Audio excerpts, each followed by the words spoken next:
Hey, what's going on YouTube? Indiana James here. I got some news for you today. We have some more WoW news. So, shape your destiny in your mount with the Stoneforge Sentinel. Stoneforge Sentinel is should be $30 on the shop. I won't be purchasing it. There's 300,000 unique mount variants. You can craft truly personal Flying Guardian. Here's some photos of it. There's a green looking one with weird eyeballs. There's a white one with I don't even see any eyeballs. And then there's the bear looking face. Comes with all these different colors and saddle styles and head and wing and claw and tail styles. Um, should be on the shop. We're gonna search the shop. I want to show you what it looks like. There it is. Yep, $30. Cool. And that's great that you can get that thing. That's cool, I guess, if you're interested in that. That's great. My recommendation, like if you have the extra money, buying amount like that does count toward the, get 500 mount thingy. All right.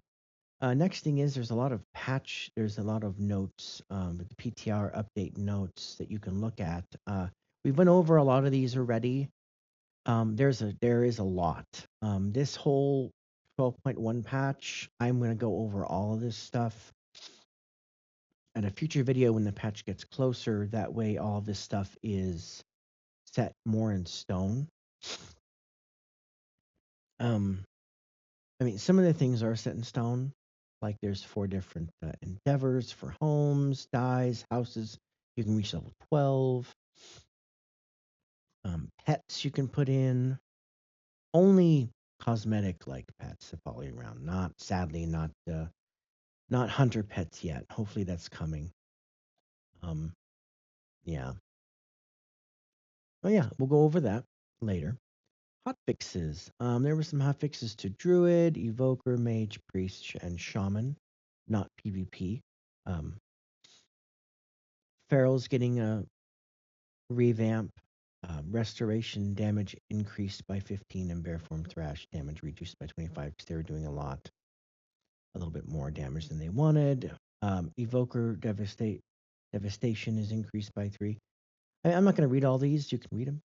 Um, I'm into PvP, so a lot of this PvP stuff I am interested in for my characters.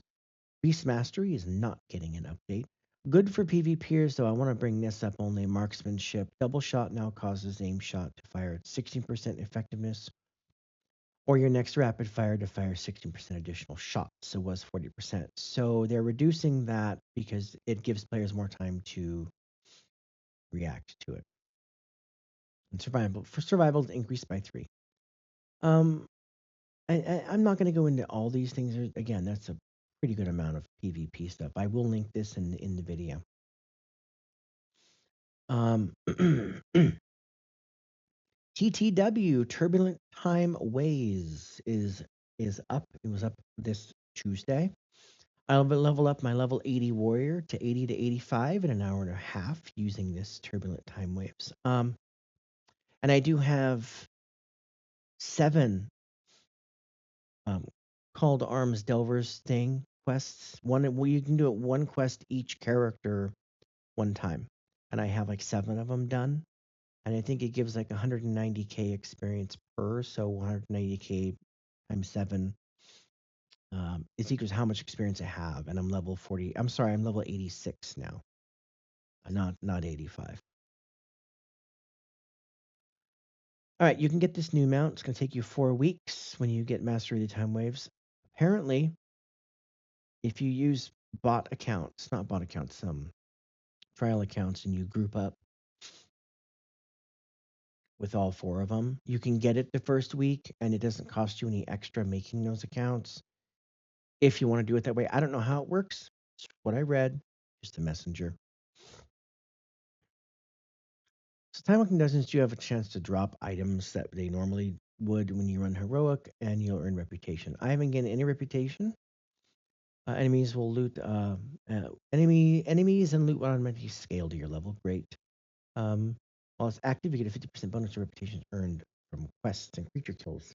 Again, I got no reputation at all. Okay, so to get into one of the dungeons, open up group finder, select dungeon finder, and in the time walking drop down menu, select find group. Match you with other players and send you to one of the available heroic dungeons. We went over the week. So first week Dragonflight, second week B of A, third week Shadowlands, fourth week Dead Mines, fifth week Burning Crusade, and sixth week back to Dragonflight. Great. You can trade in your Time War badges for a lot of things like the Liquid Hot Magma Slug or the Black Furred Bakar, 5,000 each. There are two Nether Drake customizations, a Whimsical Drake customization, and a Cliffside Wilder Drake customization. Then there's also all these transmogs. Scavenger's Banner puts a takes a part of like your back piece. You can put that on there. It has like a flag on the back, and you walk around. It's actually pretty cool. It's like the pennants you get from PvP. So I haven't seen it yet, but I'm looking forward to seeing it. And there's pets. There's a pet and three toys. Cool. All right. Season 2 splash screen reveal on the PTR. There it is. All right. Raid maps for the Venomous Abyss patch. So Venomous Abyss patch. Venomous Abyss on patch. Yay, there it is. Looks like a big raid. If this whole thing is that way, it looks pretty big. There's going to be 8 bosses in it, right? Yep. Ulatek, Coiled Altar, Twin Fang, Sesorka, Nez Zazili, Entombed Sentinels, the Lost Explorers, and Vashnik, the Maligant. Cool. The rest of the raid features ancient golem constructs, tortured spirits, and the serpentine servants of Ulatek, culminating in a final showdown against the wicked Loa herself. Ulatek, I think that's her. 5 serpent lady with fucking weird ass wings. All right. Cybear TV did an interview with Ian Hazacostas. Now, this is the man who openly has said multiple times that he does want to remove flying completely from the game. Hence why my last flying video, I asked everybody to not do any content that has no flying enabled. Don't do content that has all flying disabled. I'm sorry, I said that weird. Yeah, so he went into some things. So the reception of Midnight has been good. Um, they had to pivot to provide rewards for higher end players who blew through the lower end, but they're excited about the new top 1% mountain title. Great. Um, for raids, they experimented with split raids and flexibility has been given to both pugs and guilds. Been good. They'll continue to be good, and the PvP season's been good. Delves is now a dedicated system to Delves, which is fine, and they want to do more solo outdoor play. They want to do more with solo outdoor players. They're excited to add praise system. Okay, because there's going to be new praise in the next patch. Housing. They want to keep layering the depth in the system, but avoid the heavy-handed systems like player power. Um, I got a good thing they can do here, and I know some people will like it and some people will hate it, but I'm a collector, so I've been collecting the followers in my garrison. Kind of lame to do, but I've been collecting them. Um, Being able to level them up and get better things with my followers is fun to me. But the system is very closed. It's not for player power at all. It's just to send them on missions and do things. I think that Blizzard needs to bring back the follower system, allow our followers in our home, and allow us to take a chosen follower into a delve with us, and not have us stuck with that stupid Valera lady who I absolutely don't like. Um, and I think that having a mission table inside our home, along with our followers to be able to walk around in our house, would be cool. Mission table would only be for sending them out for things like bringing back pieces of housing decor, or if you get enough pieces, you can put them together and then you have a new housing decoration item. But it's not going to be, it wouldn't be exclusive to just that. you'd be able to get out in the world, but that's just one way, other way to get to make sure you're not guaranteed because there would be RNG. Like maybe you need 4 pieces of this thing to get this lamp, but 2 pieces have already shown up, but then you don't see the other two for another 3 weeks, and then you'll see the next one, and so on and so forth. Have a little bit RNG in there, but it allows players to be able to get decor items, for example, um, which to me would be a really cool system to put in. So, and that way there is no player power, but it allows people to collect different followers, to do things with said followers, to have them in your house to make the house feel alive, and then to also um, allow you to get more another avenue to get decoration items. The other way to do decoration items is to allow them to spawn out in the world somewhere. Like there's a pot of fruit, and every day the fruit will spawn, and you can walk up and click it and put it in your bag. And it's just once. One player goes and gets it. I know that Ultima Online had something like that system in place where you could go and grab a fruit and then it's gone for the rest of the day and then tomorrow it'll come back and yeah, it did cause some people to PvP for the fruit basket from what I remember. Um but the thing is you couldn't sell those items. You just put them in your WoW in your Ultima Online house and that's it. But maybe you could make stuff like that in the game and possibly put them on the auction house. All right, things feeling more formulaic. That's true when you have a patch system that is very, here's the patch, 8 weeks, here's the patch. It becomes very like a formula. Um, but basically, what they're doing is one of the areas they're focusing time on is a raid ecosystem. Hasn't been touched since 10 to 30 flex and 20-person mythic came out. Delves have cut into some of the core motivations for raiding, which it has. Season 2 raids give you better rewards in the Great Vault, so they can hold their own against Delve, which should be done in the first place. And by the way, the best trinket I have for my character shouldn't just drop from Mythic Plus Dungeons or Vault. Best weapon I get shouldn't be crafted or dropped from Mythic Plus. Okay? Leave that stuff for players who want to do them. I hate crafts.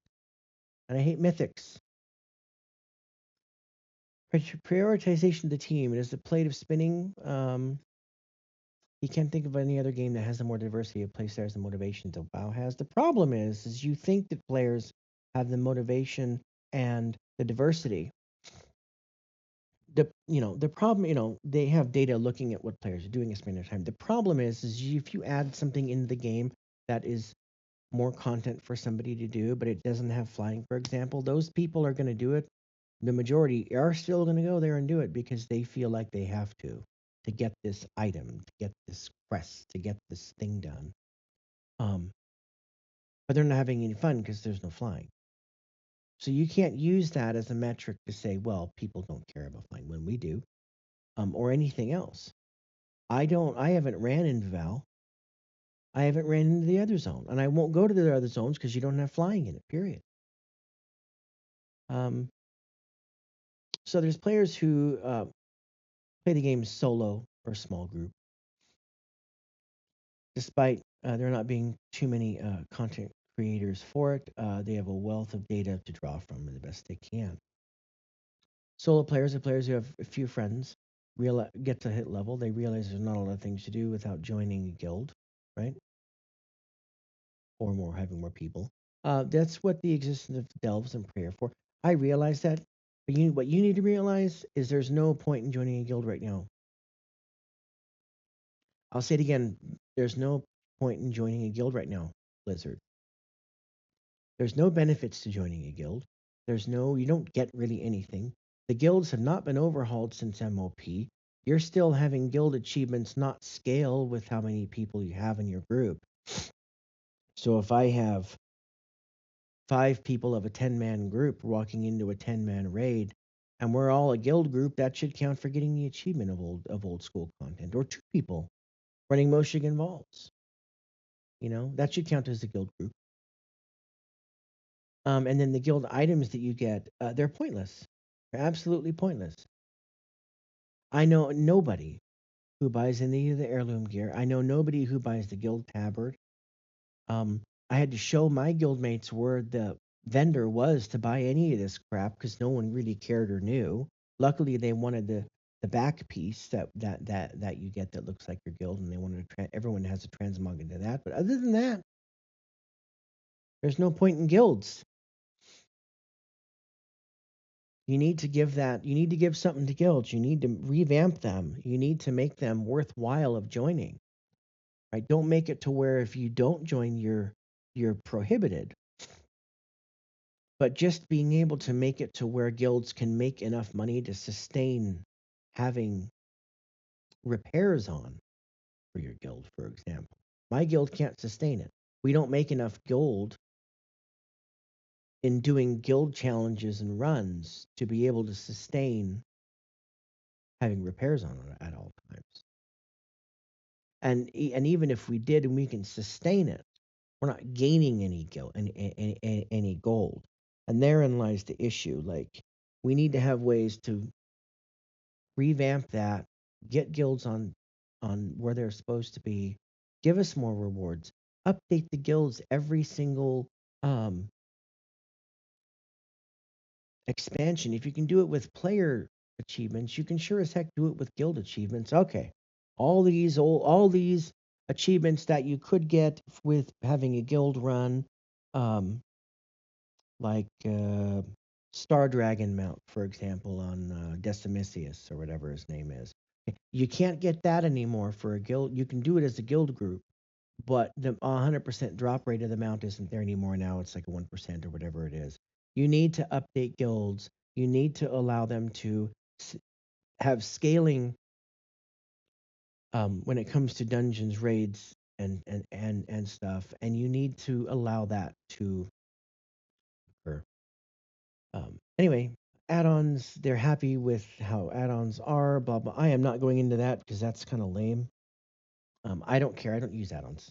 So fast and buggy content. So what they're saying basically in this paragraph is, um, if something isn't ready now, they know that there's another patch. The problem is you release things that weren't ready already, and you broke some of those things, and you released them anyway. So I don't trust this at all. Okay. And an 8-week patch is an aspiration, not set in stone. You made it set in stone when you released the last patch and the patch before with a bunch of bugs, bigger bugs, not just little bugs. But one of the bugs destroyed housing, for example, for a little bit. I mean, you know, 12.5 felt really buggy. 12.5 was a function of them moving too quickly, but there was some systemic and process issues that have improved and resolved from that. Okay. Sporefall and the Mythic Lockout. Results of Sporefall have been great, but it's somewhat between a one-off and the future of all rating. They've heard a lot of feedback from old school Mythic Lockouts. More people are looking to pug Mythic than previously, and there are AOTC guilds looking to progress past Heroic, but don't see a clear path to do so. Guilds looking to progress. The problem is, again, you have not made guilds worthwhile to join in the first place. I like my guild because I know nobody can boot me out. I know my guild members do have the benefits of asking, hey, I want this mount, but I only have 50,000 gold. I need 150,000 gold. Cool. I'll go take 100K out of the guild bank that I've put in and I'll give it to them and they can buy their mount. That's the point. But guilds need a way to make money. They really do. Full flexible is not the future of Mythic, but it's not impossible to see. Also, that we see some flexible Mythic size and raid bosses make their way into raid tiers. Cool. Ian brings up the potential of rigid Mythic raid lockouts being reevaluated later on in the tier, maybe after Hall of Fame is full. My problem is we went into a 25 man.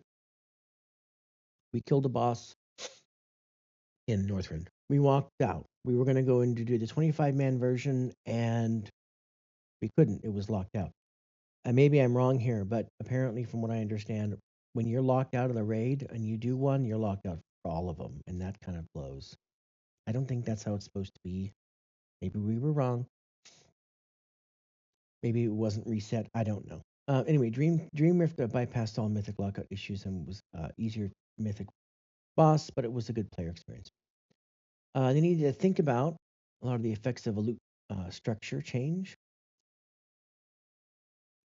as the change as it would change the boosting structure and mythic splits. They want to do the thing that is best for the most players, but also need to consider the competitive players take advantage of every loophole provided, which they will. Don't sit there and say you guys won't, because you all hardcore people, you will look for loopholes and you will use them. You're clearly looking towards and likely to move in the direction of increased flexibility in lockouts and structure, but they're going to take incremental steps. Cool. Item level and gatekeeping. Back in the day, if someone had Sunwell gear, you knew, you know, they did all the content before and cleared the Sunwell raid. Now we have parallel dungeon and raid gearing, which complicates things. Um, the community is well aware of this and knows to look for more than item level. For dungeons, you look at Mythic Plus rating and key history. For Pug for a raid, you're looking for achievements and not looking at just the item level, but their experience. It is toxic. Ian doesn't call it toxic and thinks it's reasonable. If you're a jerk about it, that is toxic, but it's reasonable for players to seek out those who have a similar level experience. If someone has learned a boss over 2 months through countless failed groups, at this point it's reasonable to want to seek out others who have similar level of experience. It is important to align expectations, which is why the drop down was added in LFG. High item level and mythic tier is more accessible than before, but they're pulling back slightly in season 2. But what they've heard in the high end community is that gear is a means to an end, end being competition and success. For others, the content is the means to an end for the gear, and not the worst thing that lower skilled players are getting gear closer to the high end. The high end has been telling Blizzard pretty clear. They just want to get their gear with early on so they can chase their skill based goals. That's okay. Um, I personally don't give a crap about the gear treadmill. I don't care about it. I am not going to run a raid over and over for a frickin' gun or a knife or a back piece or a trinket. I'm not doing it, right? I'll do it once or twice. I think I've ran heroic or normal or heroic, but I don't remember which one.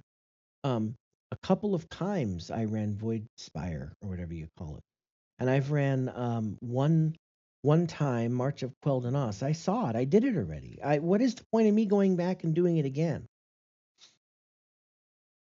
Like, I need reasons to go back and doing these things other than pixels loot on a screen. And mounts are not there. I have the best mounts in the game. That frickin' dinosaur has saved me so much time and effort with that auction house mount. I mean, the only thing that Blizzard could ever do to top that and to top out the Traveler's Tunnel Mammoth and the bear that lets you heal your gear and the mammoth that lets you sell your crap in your guild in your backpack. The only way that Blizzard would ever top that is if they added a flying mount that had an auction house, a mailbox, access to your bank and guild bank, and a vendor to sell garbage and heal, I should say, repair your gear. All the other mounts are cosmetic. When I get on my bear mount, I feel my big Blizzard bear, which is an old mount, and it's supposed to be good and great to have, which it is, and I get compliments on it. Feels pointless to be on. Not when I have my Thunder Mammoth that allows me to repair my gear and sell my garbage. Not when I have my Brontosaurus that lets me access the guild bank. I mean, sorry, the auction house.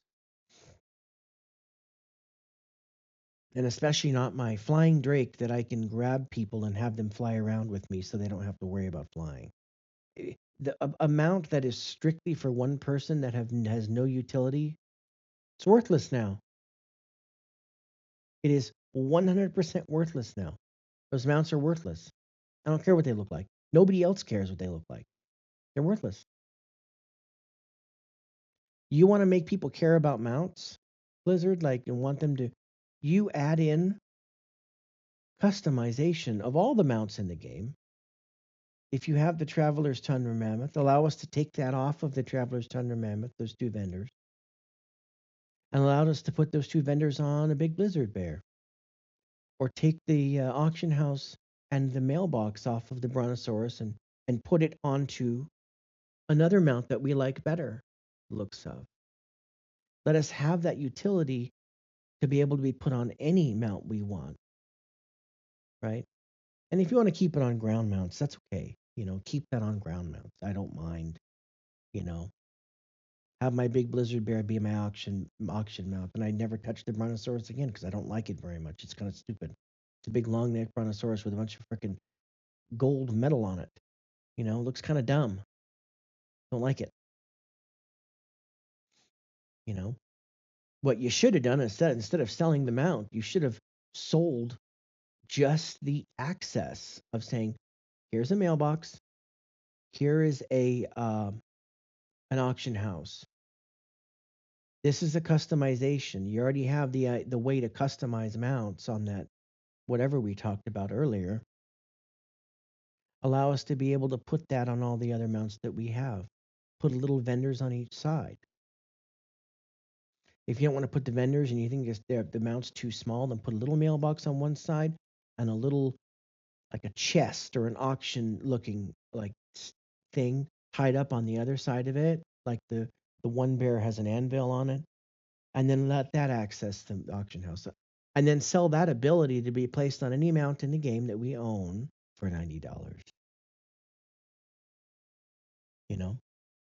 Now, don't do that now and say that people who have the Brontosaurus do not have access to that. That would make me mad. Allow us to be able to customize our mounts that way. You do that, and I would be 100% running back and going and grabbing different mounts that I like the looks of because I can put that utility on them. Because right now, all mounts are pointless unless they have a utility in at this point. New exterior for player housing is coming. Will not be released in the shop. Blizzard confirmed that there is a new exterior player housing coming and announced that it will be available for players to earn in the game and not from the shop. From data mining in the game contains two lines of housing exterior titles named. These were named Shop Fall EFA, Shop Fall EFA 2, leading many players speculating that the player housing exterior would come from the shop and cost real dollars. Blizzard has now clarified that is not that this is not the came. Blizzard has now clarified that this is not the came, and the future exterior will not be released in the shop and will be available to earn in game. Yes, there's a new exterior coming and probably more in the future. The particular exterior found in the PTR files will not be released in the shop. It will be available for players to earn within the game. I'll let you know more when it's ready for testing and release. Please let it see 12ph shop underscore fall underscore EFA01. 12ph shop. I don't know. All right, adding in non-combat Apex player housing on the 12.1 PTR. That's perfect that they're showing Egbert running around. We talked about that. You get pet cages and pins and cage and nest and lily pad and another cage and a dragon hawk incubator. Cool. You can place it, and then you can have your little guys inside. You can have them be um, permanent, like laying here, or they can be walking around. Person obviously like. So that's cool. Pet beds and Rufus charity pet. Cool. Those unfortunately no longer available, featuring two versions of the decor. Okay. After pets. After pets can only be set stationary. Keeping them from wandering off one's place. That said, they will continue to use any special ideal animations, including ones that cause them to move around, so pets like Egbert will quickly abandon their posts to wander freely. Players can also assign the same pet to multiple beds. So, you guys remember a long time ago when Egbert first came out. I had him in a great raid group, and it was a bug. He ran over and pulled the boss in Ice Crown and caused me to wipe the. I remember Egbert. Indoor pets inside the house. Pets have a little more leeway. Here they can be set to roam naturally, although the function still appears to need some work. Currently, only flying pets will leave their perch. Ground-based ones remain friendly. Aw, I didn't know that. Dang it. Even if the decor is sunken in the ground, still it's a great proof concept. Dang it. Well, it'll get work done. Gave me my frickin' hunter pets to be outside. Well, that's the end of all that news there. I hope you guys enjoyed the video. Like and subscribe below. Let me know what you guys think of all these things. And yeah, we hopefully will be able to have all these things happen and have it be good and wow. All right, guys, see you on the next adventure.